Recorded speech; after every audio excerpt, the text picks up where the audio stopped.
I want to talk about if it quacks like a duck and it walks like a duck, it's a fucking duck, people. You know, the thing is Americans don't know what a fascist is. So the use of the term fascist is really dumb, because dumb Americans don't know what a fascist is. You have to put a fascist in context. And how do you put fascism in context?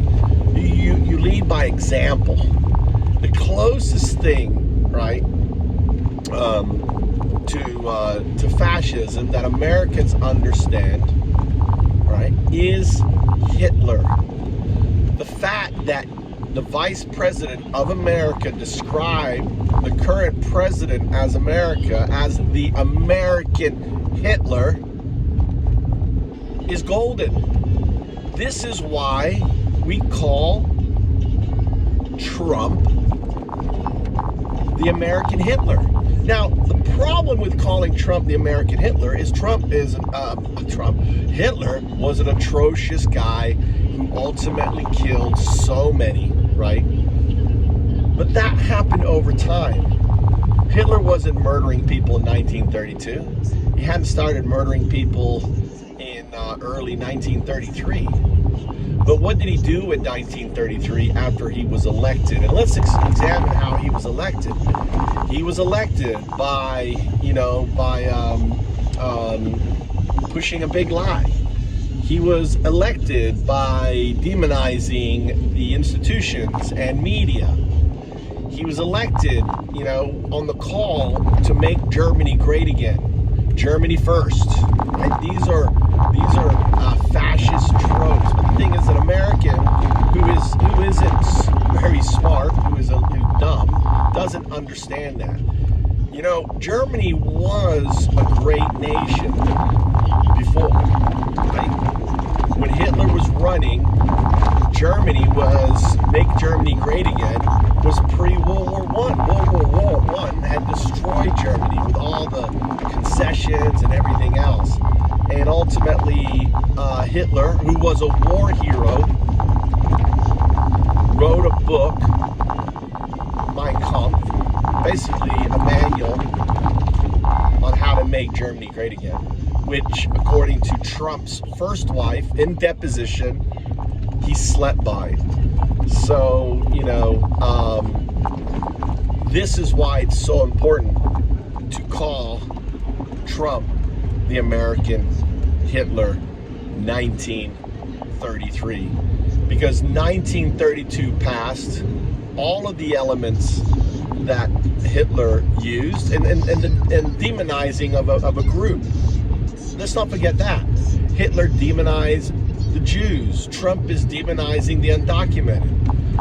Hitler started to round up and deport, incarcerate the Jews and end up killing them, right? Starting early 1933, when the concentration camps. Trump is picking up and the undocumented. He has now established multiple concentration camps. Gitmo is a 30,000 holding bed, and now they have gone to Venezuela and El Salvador, who have agreed to take Americans, not just undoc, but actual Americans. And and this is just insane that no one is talking about that. Rubio has negotiated a deal. So it's really important when you're talking about Trump, you frame it. You frame it as not MAGA 2025, but the Nazi 2.0 party. MAGA 2025 is a fascist party. It is the Hitler 2.0. And the thing is that the left media, folks, need to start calling, if it quacks like, if a duck quacks and it walks and it looks, then it's a fucking duck. And Trump is a fucking Nazi. Elon Musk, did a friggin' Nazi salute. Not once, but twice.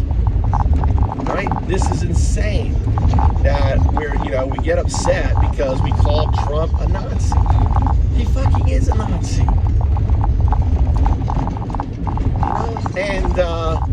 And look at what's going on.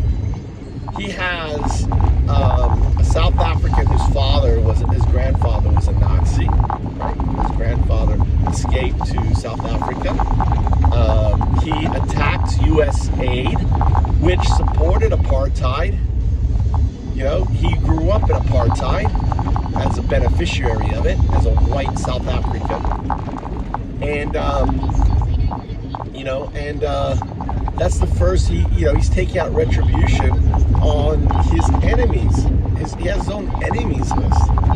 You have a guy who systematically took control of the IT department of the government, then the personnel department, and finally the financial department. That's a shadow coup, if ever. No blood or anything else, but that is a shadow coup. And you have to call it for what it is. So, yes, Trump is a Nazi. MAGA 2025 is a Nazi party. What's unfolding is really Nazi 2.0. It's sickening.